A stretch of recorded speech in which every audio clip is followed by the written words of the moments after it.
welcome everybody to the final plenary of our meeting. And this is an important plenary because in this plenary we are going to talk about transformation. Yesterday we talked about trust a lot. We talked about patients and professionals as a way to transform health systems. This morning we talked about data to use for system transformation. We talked about investments that are needed to make necessary transformations. But today, now, we will be talking to policymakers and how they do transform their health systems. And of course, the challenges are huge. We are continuously faced with rising healthcare costs, workforce shortages, and these need, of course, solutions. New models of care, changing from a reactive system to a proactive system that keep people out of hospital, managing in their home setting. These are just some examples I hope to be hearing from the panelists today. So in short, we don't want to hear from them what they have been doing, which is of course very interesting, but really also how. The how is important. That's what we will be talking about today. And my co-moderator is Natasha Azopardi-Muscat. If you don't know her, really, after 2 days, you've been living under a rock.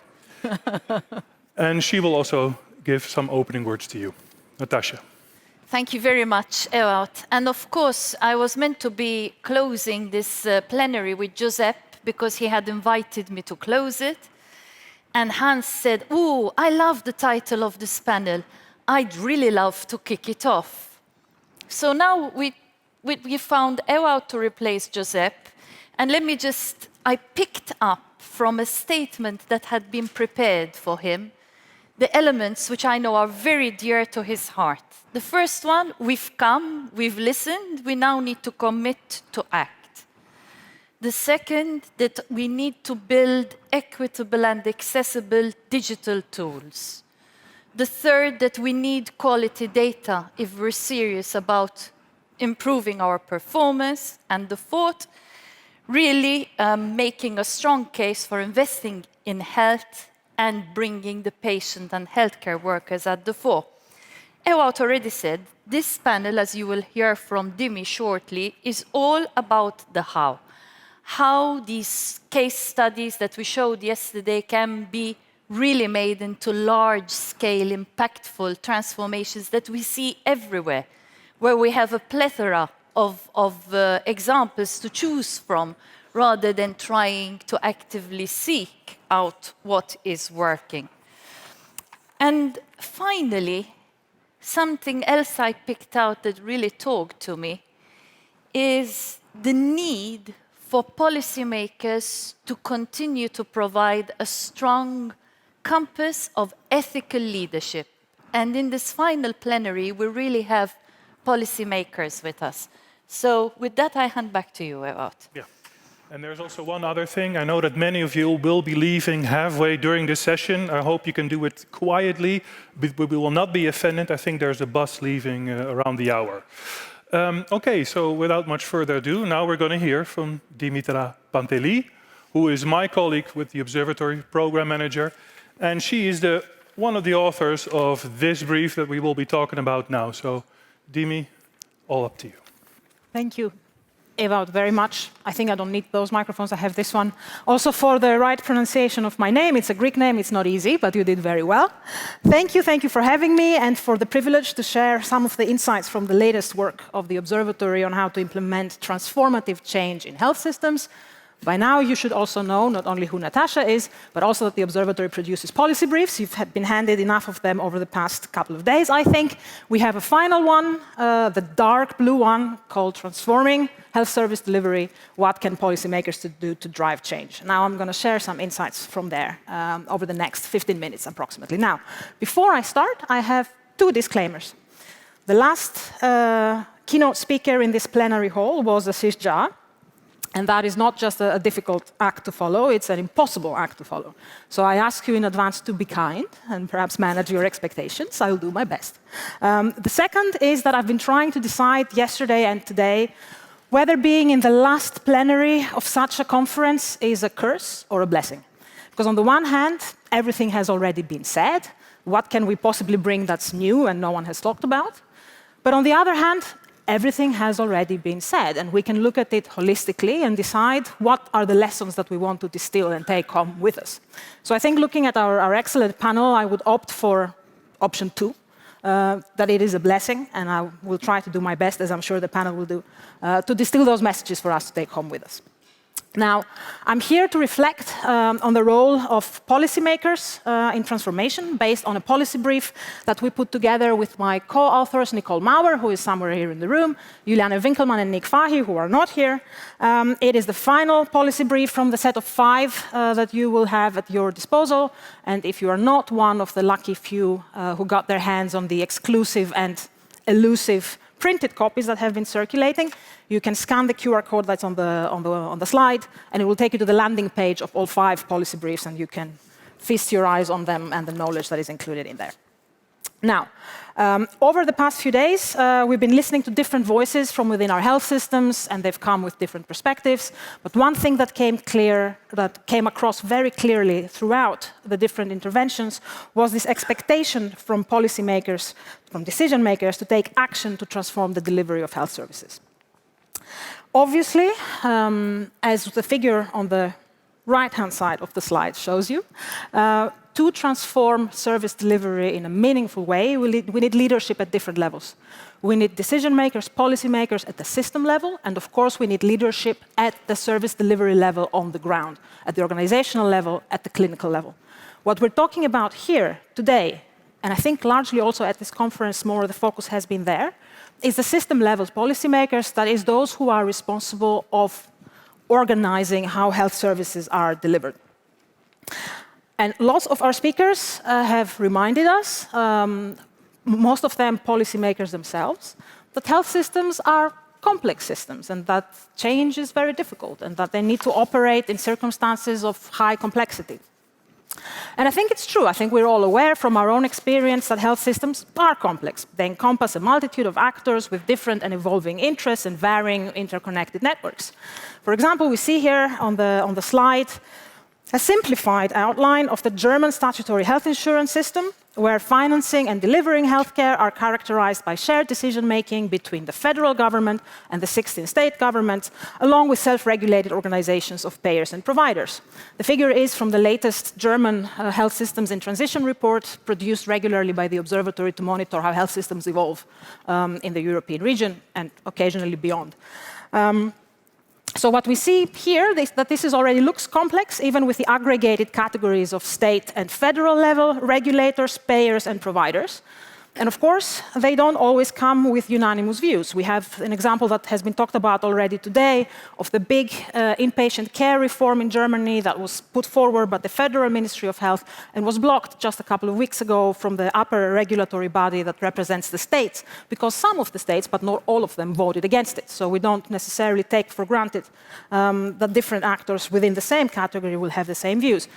So already complex, even though it's a simplified model. If we take a slightly more elaborated or detailed approach to mapping relationships in health systems, it becomes even more clear how complicated things are. This is an example from the States, when the Congressional Joint Economic Committee attempted to explain the new configuration of the health system under the Affordable Care Act, with the center being the equivalent of the Ministry of Health, and again, aggregates of different actors, like, for example, providers, physicians, at the bottom left.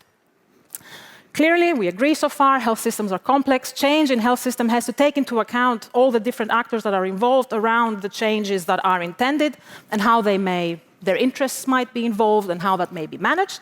But what we also heard, and we were reminded yesterday through the speech of the RD delivered by Mark Danson, is that health systems, complex systems, they don't operate in a vacuum. They operate in an increasingly complex context. So now if we take it one step further, and we look here at, again, a simplified version of the political system in Austria. And we think about, and I thank Stefan, who is on the panel, for bringing this to my attention a couple of years ago.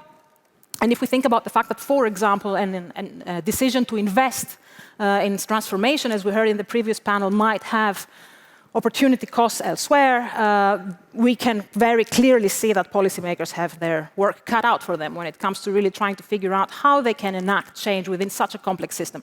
Why is this important? Because complex systems are resistant to rigid top-down change. And while that may not be what we would want, we would like to be able to say from the top, well-meaning, hopefully evidence-based, this is what needs to be done, and then it would be done quickly and without issue, and everyone would follow, and it would be fine. We know that this is not the case. So what we see in the evidence and what we say in the brief is that the role of policy is primarily to create the right conditions in which transformation can flourish. That means foster the system's willingness and ability to change. And this is not only important because it's important, it's fundamental for people to be co-creators in the care that they received. We heard about that. But it's also important that because of the majority of innovation that leads to transformative change in service delivery comes from the ground, from service delivery itself. So we need to find the balance that allows us to learn from what is happening and then try to implement that at scale to actually reach our goals. So what do we mean in practice? How do then policymakers cultivate the conditions in which transformation will flourish? We see two main areas. One, and we've heard about both of them throughout our meetings and discussions yesterday and today. Two main areas, providing leadership with a clear vision and strategy for change, and ensuring that systems are sufficiently resourced for implementing change at the local level. And I'll come back to the issue of resources in a minute. On the leadership side, perhaps the most crucial component, and again, one of the most common denominators in our sessions until this point, has been building shared commitment around the changes that need to be made. We know that implementing large-scale changes requires substantial buy-in for everyone involved. We heard Minister Sikut say yesterday, we need to be able to trust that we all have the same goals and that everyone will do their part, and this is what it comes down to. How often have we heard in the past 2 days that it is paramount to engage with stakeholders throughout the transformation process and have everyone involved around the table? We heard it from Minister Nicolaidou Canari from Cyprus. We heard it from Deputy Minister Okoliski from Bulgaria when we were talking about the mental health case study last afternoon.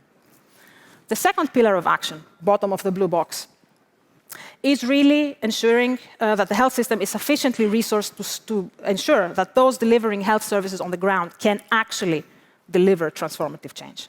We have identified 4 core types of resources here: money, people, technology, and information. We can argue about the sequence. We can also perhaps argue about what each of them entails, but they are key, and they also beautifully align with the previous plenaries that we've had until now.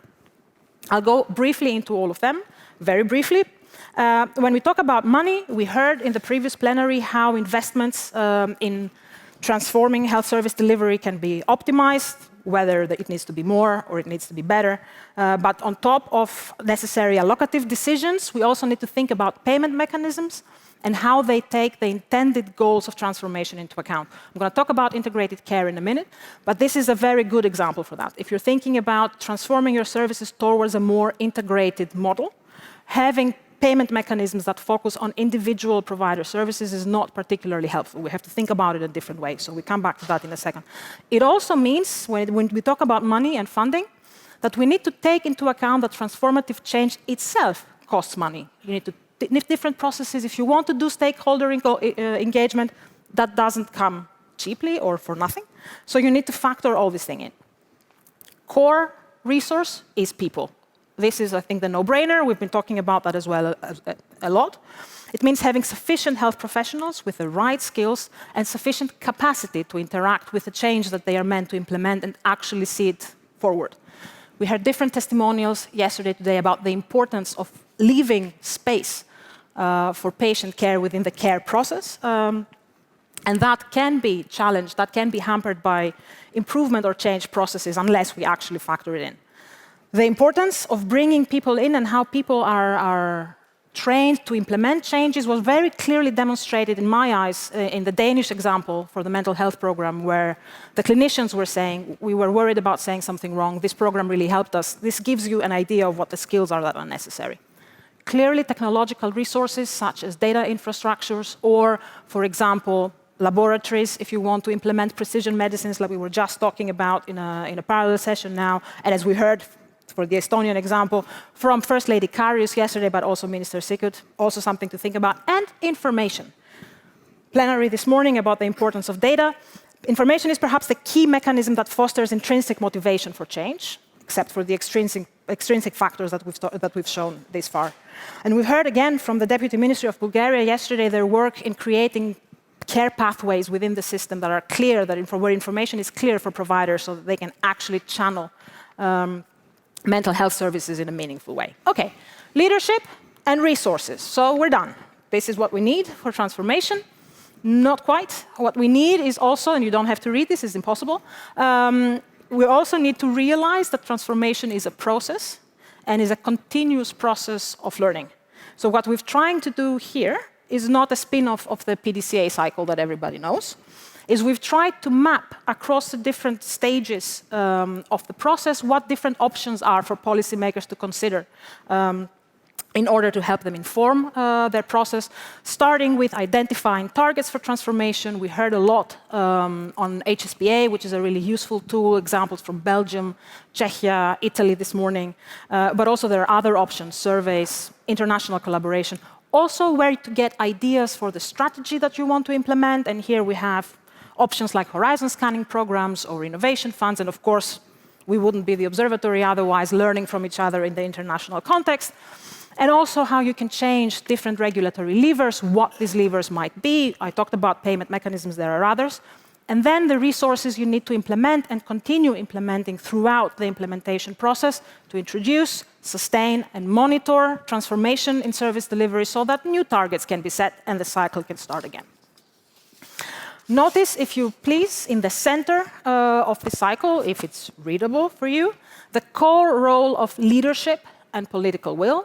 We heard about that also a lot. So understanding where priorities are within the population and within the different actors of the really complex health systems that I just showed. So having a grasp of what we sometimes call the political economy around the change that you have in mind is really important for policymakers. And it needs capacity, and this is not something that we always have at the level where the policy is developed. This is something also to bear in mind. And not only that, leadership and political will and the crucial role of stakeholder involvement that you see in the arrow over there, but also the importance of communication. We heard that throughout a number of examples the past 2 days, but of course, to build this shared feeling of commitment that we need to drive forward change, clear and two-way communication so that people can come back to you is also crucial. I will stop here, take a breath, and say these are the key messages from the macro view that we adopted in the brief that you have in front of you. You will have seen that I have not said until this point at all, this is what you should do. You should do digitalization or you should do more precision medicine, because we assume in the brief that every system has its own challenges. Some might be common, some might be different. But we don't necessarily focus on one, we focus on the process, we focus on the tools. However, what we see is that a common denominator of the transformative change that health systems in the European region are thinking about, we heard it throughout the examples yesterday and today, is integrating care. Creating a new type of person-centered care that integrates different types of services. And integration of care is one of the analytical pillars of the observatory, has been in the last 5 years, has been led by EVOUT, and has produced a lot of evidence on what are the different strategies that can help us implement integrated care on the ground. So on the next couple of slides, what I'm going to do is I'm going to try, and last 5 minutes, I promise, I'm going to take a couple more than I was allotted originally, is try to link some of these general principles that I've been talking about more theoretically until now to specific strategies that we see work based on the evidence for integrated care. So we see here engaging stakeholders and gaining their trust, creating a common problem definition and a common commitment. Very clearly what I said works very well, really crucial for integrated care. We have examples from the ground, as the studies that you can see here show. For example, we have Health Network Tenengau in Austria, but also the Danish One of Us program that we heard yesterday. Also central to the goal of integration in particular is the second bullet point of overcoming fragmented leadership and responsibilities. It's important to have a key red thread through who is responsible to do what. And even though in every case you might need to really think what type of leadership do we actually need and delegate different responsibilities to different levels, what the evidence show, and Ewout will correct me if I'm not on the mark, is that having one organization who is responsible for coordinating how integrated care will be implemented is helpful to actually see implementation through. And if it's not feasible for political reasons, having a clear coordinator, but a rotating chair perhaps, might be a solution that can help you. Now, I talked about resources before. You remember money, people, technology, information, 4. We're going to come to people as the key in a moment. So let's get the 3 others out of the way first. We start with technology. For integrated care, of course, we know this. We need to connect different providers, implementing information and communication technologies to support collaboration and communication rather than administrative procedures is key. Here again, in the evidence, we see examples, for instance, from the Badalona region in Catalonia, where the common digital system has been developed over the years with a participatory approach. But we also heard how proud our hosts are here in Estonia about the digital health system that provides health services. So we know this works, and it is fundamental for transformation. Second point, information. What we have on the slide here is creating feedback loops and continuous monitoring. This is providing information within the system so that it can keep learning, but also involving research institutes and patients so that we can improve care as we go. And here again, good examples from the ground. For example, Brabant region in the Netherlands, including patients in feedback loops. Information is crucial here as well. And it can also help if you have good evidence, for example, with budget negotiations, as we heard earlier this morning. Finally, on this slide, before we go to people, and I do wrap up, I promise, we have money. And that's what I mentioned before, that you need to tailor your payment mechanisms if you want to enable integrated care in a way that serves the purpose. And so thinking about mechanisms that have perhaps a pooled budget or shared saving, loss agreements, and some way of tracking and rewarding quality is an interesting concept to follow. And we have examples from accountable care organizations in the States, but also from the European region, such as the Healthy Kinzigtal initiative in Germany. Finally, importantly, people. For integrated care, really important to build multidisciplinary teams. It's a no-brainer given the goal. We have examples here as well. Silkeborg Hospital in Denmark, the Clinic for Multimorbidity and Polypharmacy, where everyone involved in a patient's care has lunch meetings to brief each other, using their time to come together. But we also heard from Deputy Minister Sulagaziev of Kazakhstan yesterday that they are investing on teams. And so we keep an eye on that for future good practice. What is really important there is skills development, and part of that is recognizing the role of the patient as a co-creator of their care and empowered member of how care is evolved and is delivered. And this circles us along the red thread of all these messages back to one of the key points from the entire conference, which was expressed in many different ways, and I'm going to express it again in one of them, the imperative for those in positions of relative power, be it in the clinical relationship or within the health system, to listen to those who they are supposed to be serving in their care paradigm. Thank you very much. Thank you, Dimi. And I mean, this was really a huge job because it's not an easy policy brief to synthesize.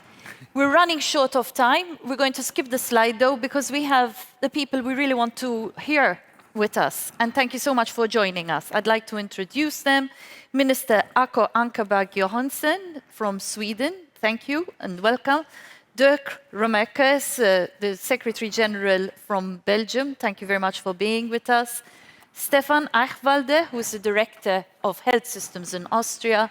And Minister Abu Meri from Latvia. Back to you, dear Ewa. Thank you very much, Natasha. So I would like to start with Minister.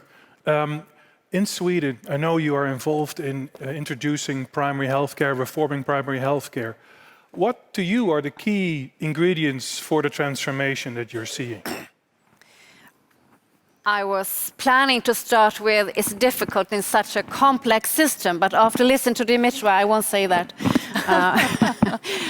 But we have embarked on the journey to a more person-centered and integrated system, of course, because if we do that, we will have a more effective healthcare. Sorry, it's sounding when I move my head. Because the effectiveness comes when we build more integrated and more person-centered healthcare. So it's important for us all to do that. And one thing that I want to point out, it's always so when you work on a lot of details, and you have talked about a lot of details, it's risky business that you talk so much about details that you lose sight of the goal ahead.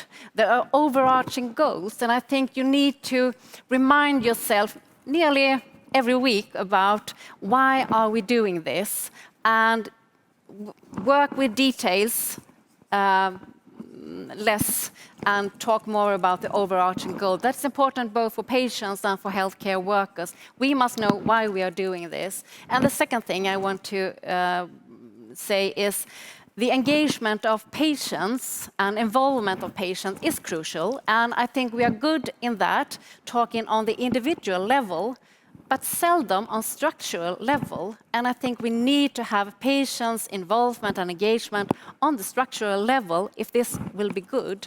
And also we need to have the same engagement and involvement from the healthcare workers, because there is their working environment we are talking about. And they are the best people to say how we can make it more integrated. Because I think a lot of healthcare workers every day thinks to myself, if we did this in another way, it will be better for the patients. But no one is listening. So if we listen more to healthcare workers on how to integrate, and if we get the patients involved also on structural level, I think we can reach this overarching goal.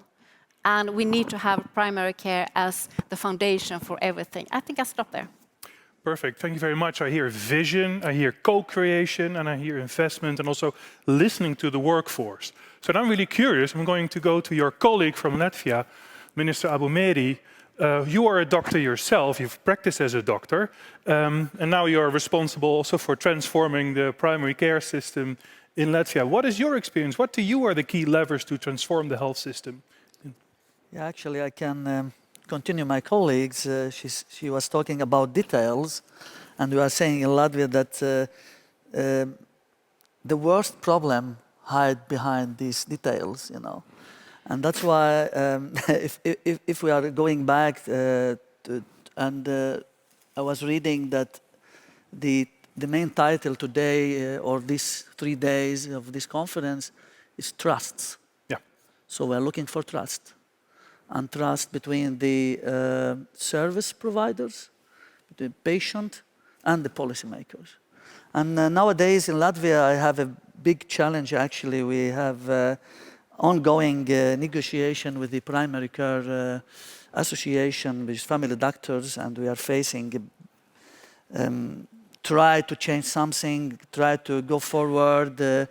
To reform the structure of primary care centers in Latvia, and we are looking to have experience what we today saw in Tallinn. Shortly in the morning with my colleague, we had a short visit to Linu Muasa doctor, I think, practice, and we saw how she is managing everything and how she's trying to give a trust to her service provider, and in this case, nurses. Yeah. So actually, I just saw that nurse in the medical system, traditionally from the Soviet Union time, it was like it's actually forgotten as a professional person who can assist and who can or she can do a big job, a huge job, and decrease the stress on the specialist or on the doctors. And that's why I think the multidisciplinary healthcare center or family doctor center, it could be the best solution for Latvia, as well for Estonia, and in general for Europe, because we have a problem with the human resources. We are looking to get some professional medical personnel from somewhere abroad. Mm-hmm. For instance, in Latvia, we have 180 medical personnel from Ukraine. Yep. And we gave them special permission to work. And of course, they are using their own language as second language, in this case, Russian. And we gave them 3 years, additional 3 years to learn Latvian language, in case they would like to stay in Latvia in future, so they can practice. Same, I'm practicing every day. So I mean here, the main center is patient experience also. Mm-hmm. We always forget about patients sometimes. And my colleague said we have to ask the medical workers, but I'm saying that we have to ask also the patient what he feels. Yeah, and I think that we should go forward with this multifunctional or multidisciplinary center We have to concentrate our budget, our effectiveness to get a quality service. And I think it's a challenge for every government and each politician, either a minister or a member of parliament, how to get additional funds for the budget every year. And shortly I was talking with the health insurance fund, Estonian, and he said that they are getting additional fund next year. In Latvia, we just approved the budget, and we gave it 275 million additionally to the budget, but it's not enough. And I think never will be enough. And nobody of us can have a magical answer that such a sum, such a budget will give us perfect medical service. That's why, as a policymaker, as a politician, I think we are still very far away to get the right answer, what to do in the future. But it's a big complex, like you showed us this, skeletal, let's say, it's a skeletal or scheme. It's very complicated, and the system is full of complexes. But I hear some common themes also that we've heard before. You're also investing really in workforce. Trust you see as a lever also to create transformation. That is interesting. Center. Right. It's a center. And I also think that you said that, are you also using digital means, digital health to increase or decrease the distance between the people and the health system? How are you using digital? Yeah, so this is also the next challenge what we are facing in Latvia. An example today, also when we visit the health center in the morning, and the doctor presented the Estonian system, digital system. This is a dream what we are looking for, because we have a fragmented system right now. So we have since 2016 a platform where you can get the e-prescription, a little bit e-booking, some, for example, laboratory analysis results or visual diagnostic result. You can get it in different module, but we don't still have the great, formula how to go further. And that's why my visit today, it was also fruitful, a lot of information, and it was a good example how we can work in the future on the digital system. Because we need not only to get the digital information in, but we need to get the analysis later on. Because if you are a policymaker, you have to get some prognosis for the future, where we are going, the population, for example, mortality, the screening, the prevention, the prognosis. So altogether, if you have the digital system, so you can go forward. At least you can go to the government and ask, next year I need 200 million because I have such prognosis. Thank you. Yeah, it seems like we should have gone on that trip with you, because there's lots to learn, I think, for all of us in Estonia, exactly on that topic. I would like to go to you, Dirk. You've been an academic in your previous life, working on HTA, quality assurance. What do you think are the obstacles for transformation? Why is it so difficult? I know you're, of course, from Belgium. You have a decentralized, quite fragmented system. I would love to hear your thoughts. Yeah, thank you. First of all, thank you for an excellent brief that indeed shows the world we're living in, and especially if you're a policymaker, what you should be dealing with. I've been in healthcare policy now for over 20 years, and I often have the impression that I'm living in different worlds.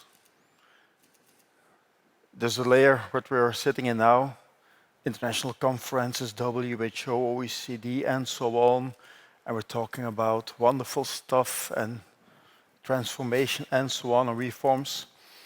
I think I'm seeing a large implementation or transformation gap. We're talking about it, but what's happening in the real world?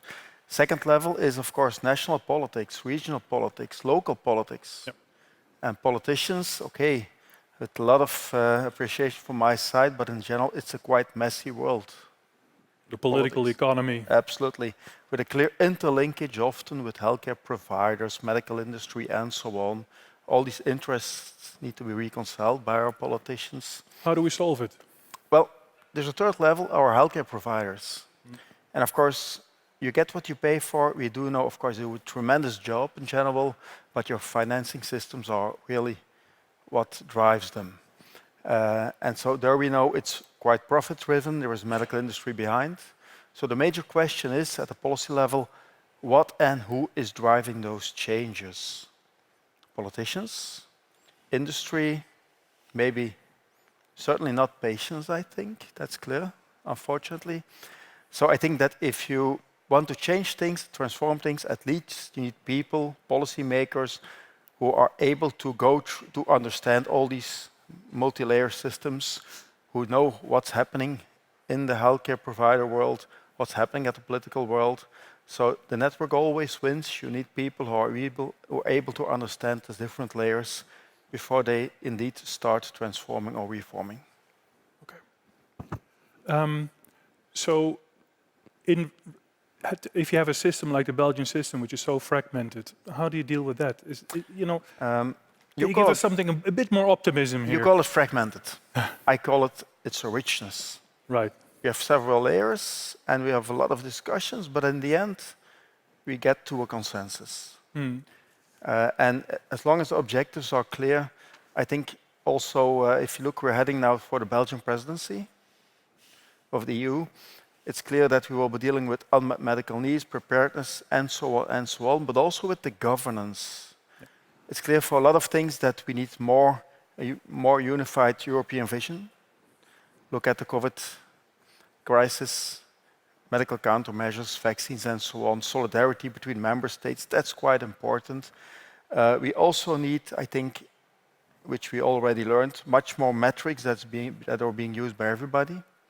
But at the end, you need a leadership, again, who has a clear mandate and who's able to lead reforms and also a lot of transformations, but it should take longer than a few years. But can you train leaders? Can you help them? Absolutely. Also on different levels? Absolutely. We already saw some examples, so that's also a point to take home. We need much more political leadership at the one side, but also real policymakers, leadership, and people who have a longer mandate and, in general, the mandate of politicians, which is only a few years. Transformation takes 5, 10, 20 years often. A long-term vision, so very clear message. Thank you very much. I would like to go now to you, Stefan. And Stefan took us, the Observatory, on a journey of reform of the primary care system.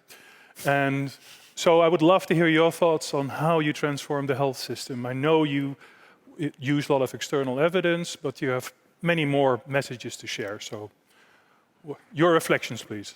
Thank you, Wout, and thanks, Dimi, for the introduction, because I think really it is the logical final of this important conference, because if we don't implement, if we don't transform, actually the rest is nice, but we would not deliver. I would like to challenge us all a bit, and it's a bit going also in your observation with the different layers. Because talking about primary healthcare, I think it's the best example that one can take, not only talking about theory, but also about practice. But then the evidence is there, right? I mean, we don't need to look back. It's not enough to look back Tallinn 2008. We would need to go into Ljubljana, I think it was 96, and Alma-Ata in 78, I think, right? So pretty much if you read the declarations, this is all still valid. And I understand that there is partly a miss of trust also if we can transform the way we need the systems to transform. And I can say that very self-critical, because all objectives that we set ourselves, we failed on deliver, but it was good to set quite ambitious objectives still and goals. So what I would really like to use the primary healthcare reform also in going more into the how, because the problem is with all of our frameworks that we have, we need to apply it, right? We really need to make sure that the evidence that is out there is applied, but then it's much more than the evidence, it's really about how to use it. We came to a very easy conclusion 10 years ago, pretty much in Austria. It was hospital-centric, we had, and it's the same challenges that most of our countries have. We were looking into a situation where 2/3 of the GPs were about to retire in the next 15, 20 years. So we knew it's also a window of opportunity, and we need to change, because the way we have our service delivery model is not fit for the future. Yeah, it's also challenging already in the present, but it's definitely not fit for the future. And the evidence is there in primary healthcare. What we did really in 2013 as a first step was joining the observatory to somehow start with a fast track, bringing the evidence in. But then I come back to the issue of trust. What we gained with becoming a partner also was a trusted platform, and I think this is really so important that there are opportunities also in policymaking to share evidence, but also to share experiences, and particularly to avoid mistakes that were done elsewhere. I think we don't have enough time to repeat them, and there are too many of those. And I also think that if we talk about transformation, definitely you need trust to transform, but we are in a situation where I think we need actually to transform to be able to obtain trust again, that we really not only see the challenges, but also take action and then deliver on them. And for that, it was really helpful in that regard, the international partnership with WHO, with the European Commission. We started as the first program with the Structural Reform Support Service program of the European Commission. And it was an opportunity not only for capacity building within the ministry, but really looking into areas that we were not typically covering before. So we looked into startup services, we looked into colleagues from the Ministry of Economic Affairs, how they actually support startups, and established a startup service for primary healthcare, because we realized the way we did policy making earlier, it would not fly. It would be nice, but it takes too long, and it took too long even with that regard. And then started talking with the European Investment Bank to set up a special and develop a special financial system to support the foundation of primary healthcare units.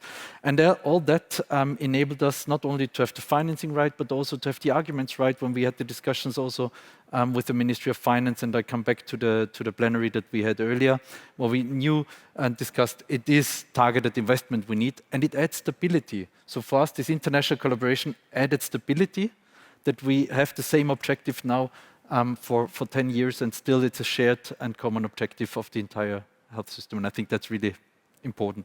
Yeah, thank you very much. You had a question? I think Stefan actually just triggered a reflection in my mind. You said, I don't know, No, it's all right. here we are. Hearing you, Stefan, I just stopped and thought. You said we need to transform to regain trust. So we have been talking about we need trust to transform. But you have said, but we need to transform to regain trust. Yeah. But my question perhaps to all of you is, have you ever experienced a situation where, because transformation is so difficult and because implementation, as Dirk said, doesn't happen painlessly and takes time, that you actually lose trust during the implementation? And what happens there then? How do you maintain that trust during the implementation? I think the Swedish minister said very clearly, we need to keep reminding ourselves and everyone why we are doing this. So perhaps a bit these two sides of the coin. I heard Stefan saying we need to transform to regain trust, and then perhaps also, how do we maintain trust during the time of difficult transformations? I don't know if anyone has any reflections on these two angles. Try to start. I think we have a high trust in Sweden to healthcare sector, but not enough. And we need transformation to get the full trust that we need. So for me, it's important to build continuity, because for me, it's the best way to build relations. Could we get relations between the patient and the provider of healthcare? Then you could work more holistic, because you know the person. What is important to you? You know that better if you meet this person another time and over again. So continuity is important if you need to build trust. And the second thing, the things I continue to tell myself is that we must stop building or reforming around institutions and diseases. And my mantra is to design for people instead. So continuity will build trust. That is what I think. great. That's an excellent takeaway, I think. Well, we have many excellent takeaways, I think. I think that, well, we had several here, so I think that we should take those home and learn from this. Shall we now go into the second? You wanted now to close the loop already? You already started? I've already started in a way, I think, saying, so I don't know, Dirk, I think, has his hand up. Yeah, because indeed, what you told us is indeed somewhere provoking. Should we take it the other way around? Are you ready for that? Go ahead. I am. Okay. But I think maybe to regain or to hold trust, because in general our patients are quite satisfied, at least with healthcare provision. I think that from the policy side, maybe we should focus more on current system failures, where indeed we get a lot of criticism. Think about NCDs, think about mental health services, some unmet medical needs. That's something that we're currently doing in Belgium, specifically mental health services, primary care mental health services, which were barely existing. We're largely investing, and you already see that you do regain trust. And we will need this because at a certain time point, we will have to make decisions on what will we do with the huge waste, overuse, ineffective, inappropriate, non-evidence-based care. We need that money to reinvest in those spaces where we clearly have system failures.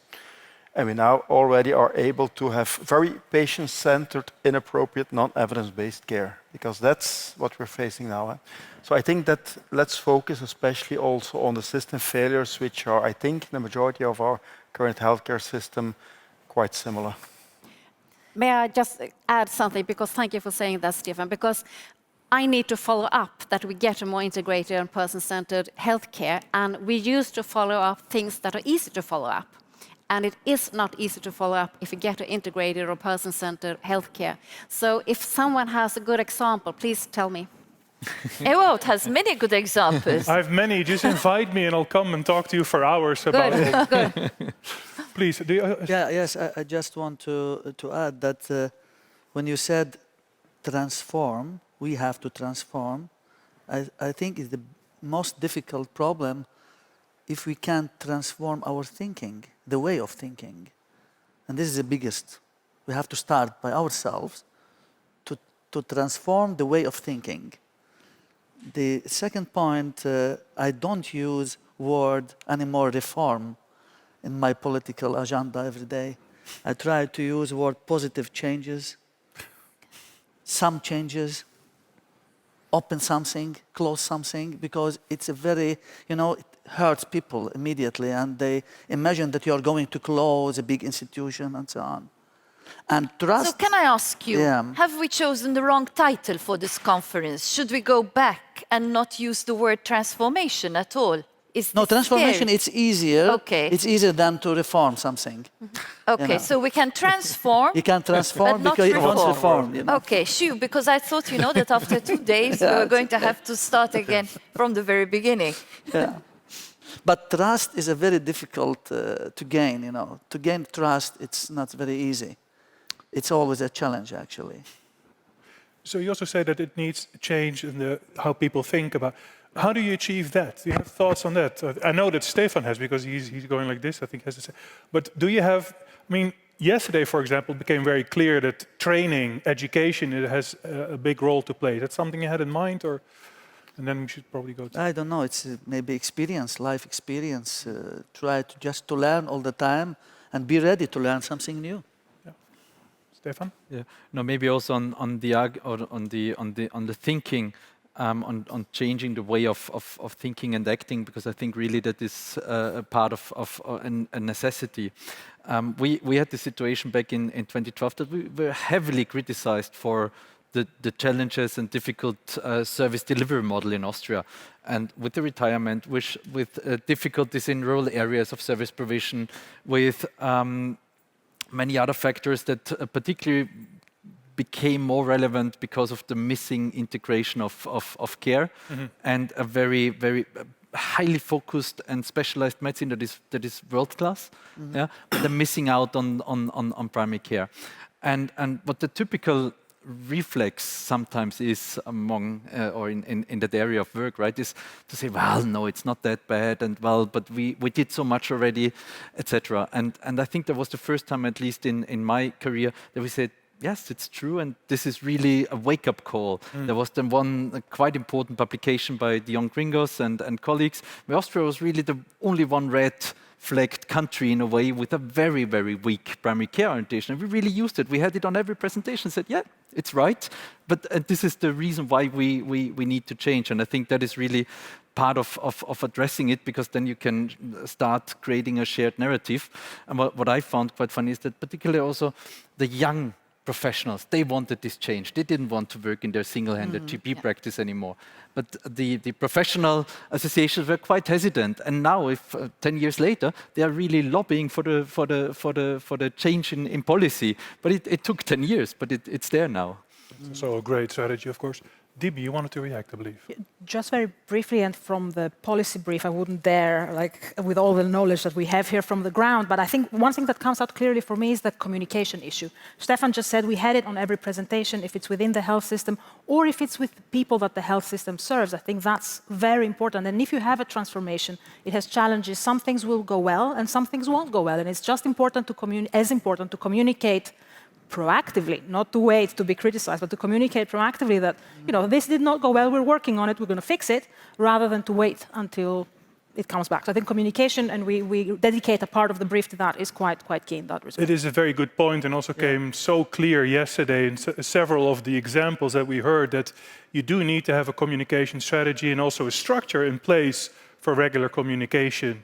But taking us very back to the beginning yesterday, when we talk about communication, communication is probably 60–70% listening and being open to the feedback, and not just about having your slogan and your catchphrase and your strategy, because the strategy you can write, but you need to be able, I think, to be really, as John told us, listen, and be ready to fine-tune as you go along, depending on the feedback that you are receiving.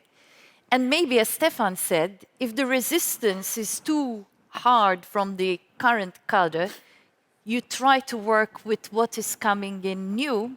It may take 10 years, but I think Dirk said 5, 10, 20 years, as long as we get there and as long as we don't start too late. So maybe we are just in time. And I suppose this is where the forecasting comes in, and trying to look at not just current health system performance assessment or performance assessment based on the data from 3 to 5 years ago, but trying to look forward and saying, okay, if I apply the future numbers to my current way of working, how is my performance going to be 5, 10 years down the line? Because I need to start now for when I get there. Not easy, but I guess this is what you have encouraged us to do, no? To try and think a bit differently. Yep. Great. We have 5 minutes left, Natasha. What would you like to do? Shall we do really quick takeaways from all? Would you like? Well, let's start how we started. Okay. The Swedish minister. What are your takeaways? Is there something you will do when you get home or remember from this conference? 30 seconds. Yeah. No pressure. I'm so glad that all of you is here. I really mean that, because a lot of people are interested in person-centered integrated care.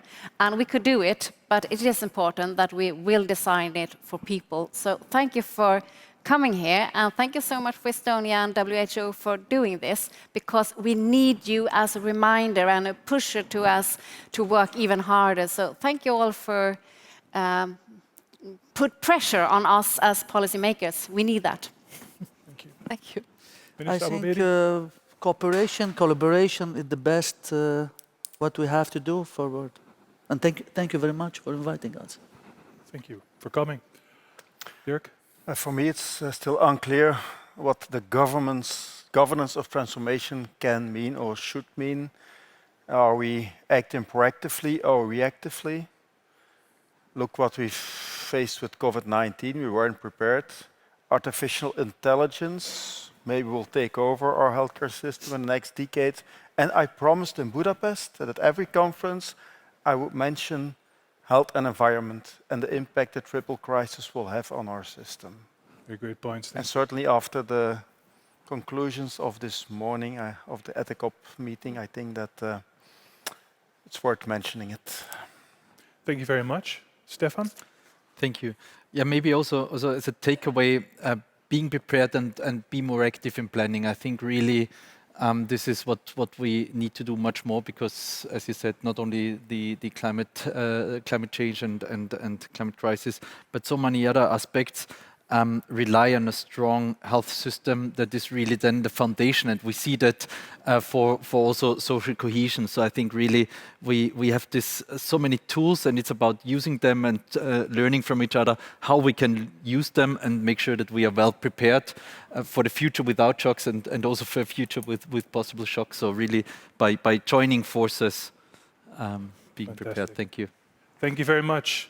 I will now just go for one final last thought from the plenary speaker. That's what we always do. Okay. If you have one, Dini. I have one because I heard so many nice things, not forgetting the forest for the trees, thinking about proactive versus reactive governance. And you will notice it says conference copy on the cover.